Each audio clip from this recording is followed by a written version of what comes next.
What's good, motherfuckers? It's your boy Kappa, back at it again with another fucking knife review. Check it out, we got three right here. We got the fucking full spectrum. We got cheap as shit, mid-range, kind of expensive for a clone, but cheap for a genuine knife, and then expensive as shit.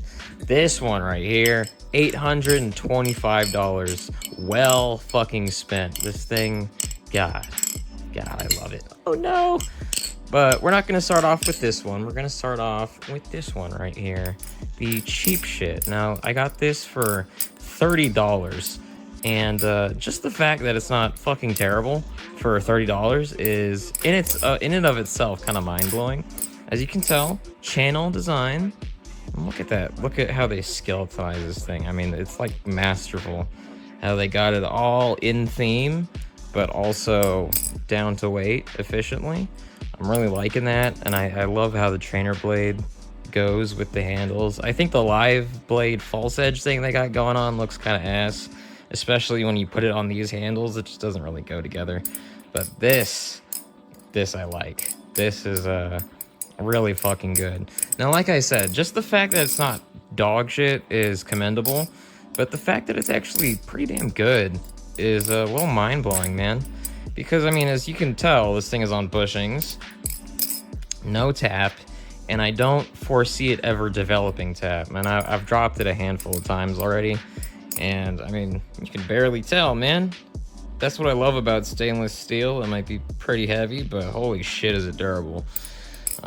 Because you could beat an AL knife, but I don't know. I don't like when people call aluminum durable. I guess you could call 70-75 durable for aluminum, but 60-61 is so easily dentable, man. Like, when I drop this thing, you can barely tell. It, like, scratches the surface, but it's not like a fucking dent. Whereas, if you drop an aluminum knife on concrete, holy shit, it is fucking obvious. It's just so deep, gnashes the metal. It's just, I don't know. It hurts my soul, man, beating an AL knife. I never really do it. I can't think of a single knife that was aluminum that I did continuously beat. I mean, maybe that pink Marcolo C116. Remember Marcolo? What the hell's Marcolo doing these days? Another cheap knife that you can get on Amazon. I mean, you can't get this on Amazon, but it's in the same tier of knives. And this, compared to the C116, it's like, holy shit, dude. Because I'm pretty sure this is even cheaper.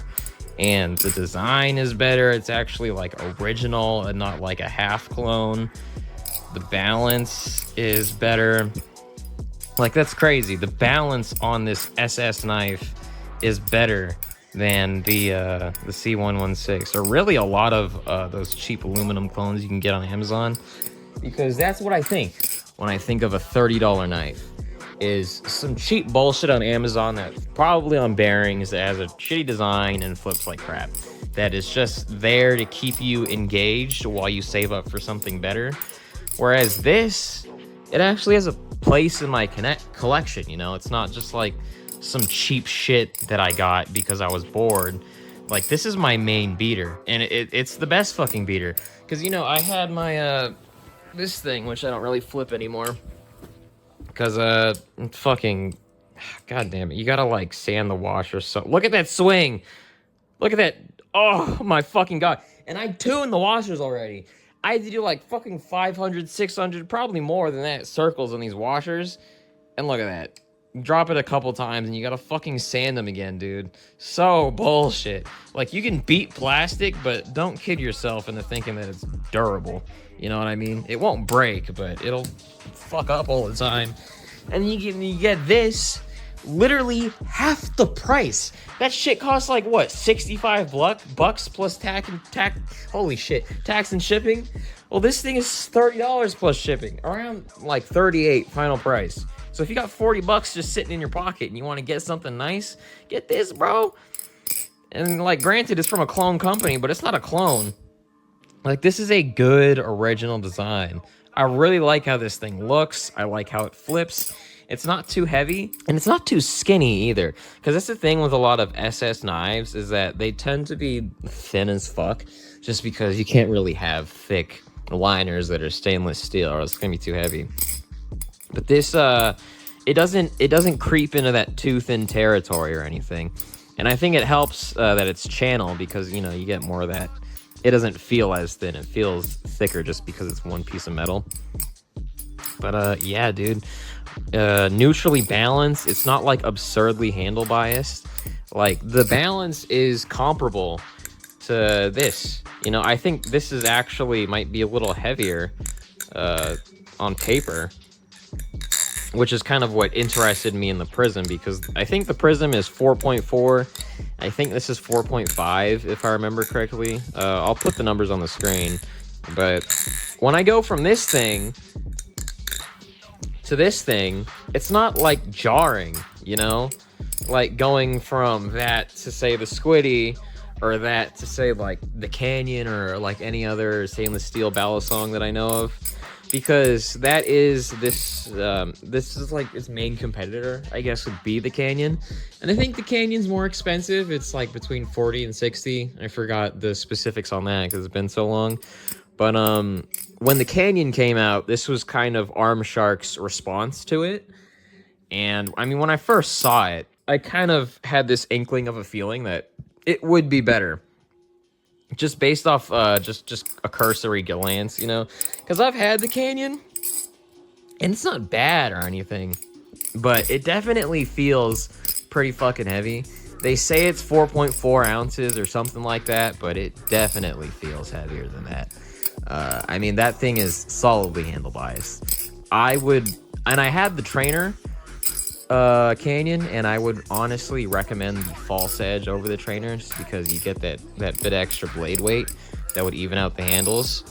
Whereas this, no need to go all the way for the live blade. I mean, get it if you like how it looks. Personally, I think this looks way better, but it is still neutral. It is not like absurdly handle biased or anything. Yes, it is still handle biased. I'd give it like a 60-40 range. But that's kind of where I like my knives to stay, in that 60-40 range, just personally.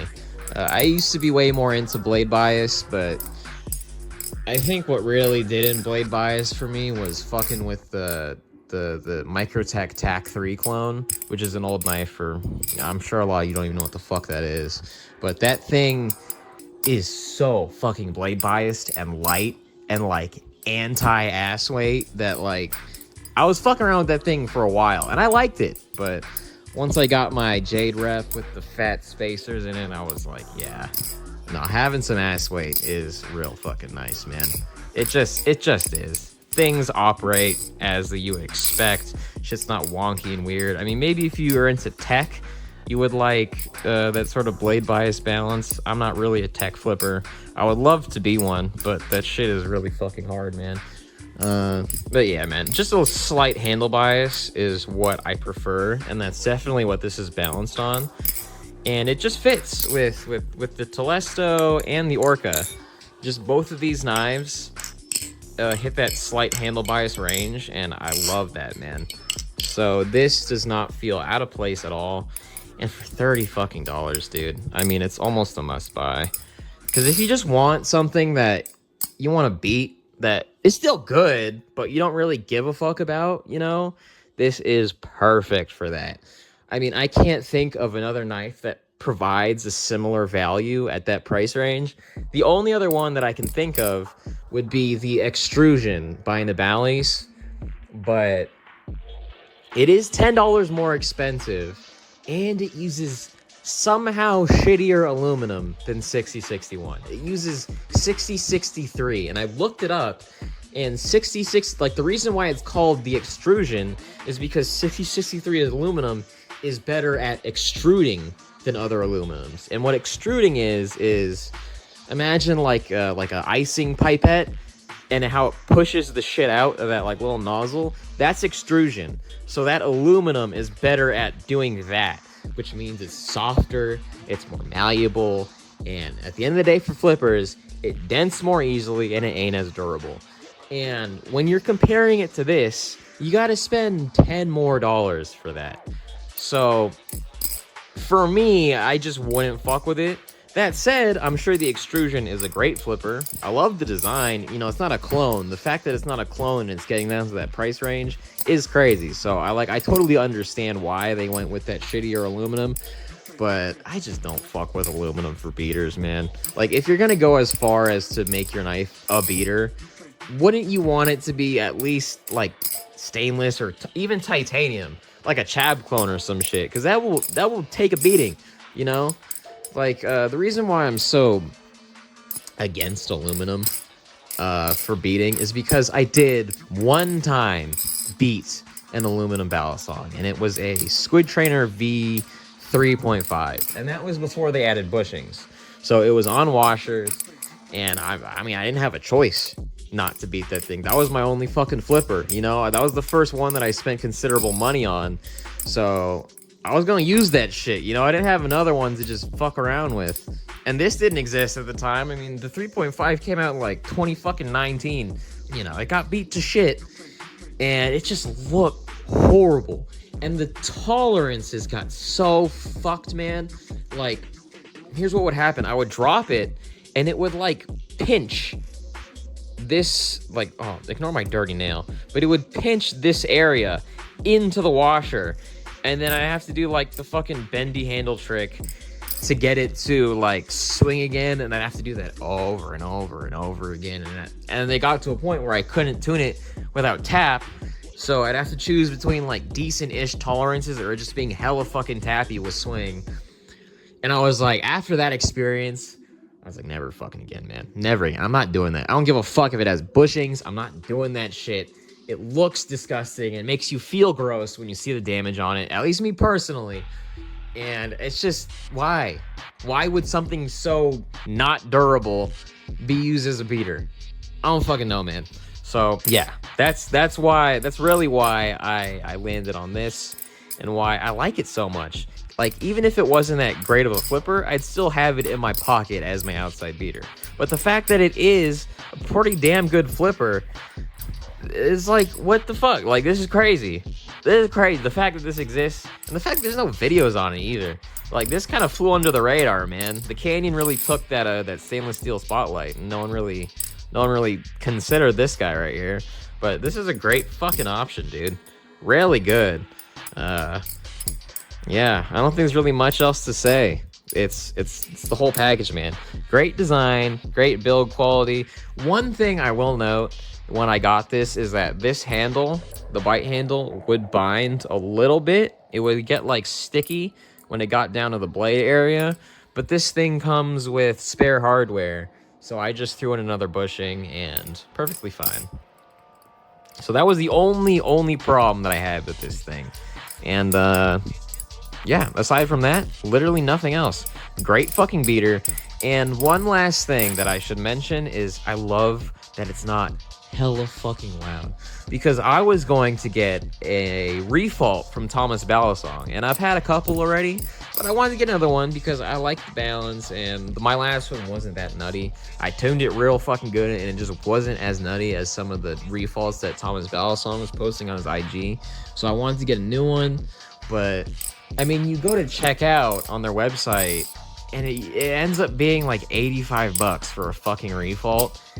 And that's when I was like, dude, okay. I got way too used to the secondhand price on those things, because my last refault, I got a CF refault for $35 fucking on Instagram. So looking at an $85 price tag for a G10 refault, I was like, I don't know, man.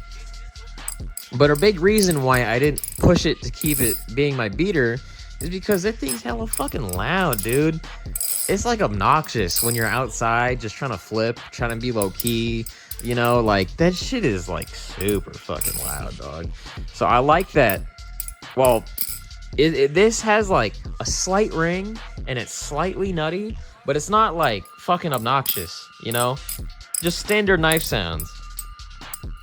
And I do like that it, even at this price range, you get a ring, you know, it's subtle. But you get a ring and you get sound tests for $30. So that's pretty crazy. But yeah, this thing's real good. All right, do I combine the two videos or do I just do a second video?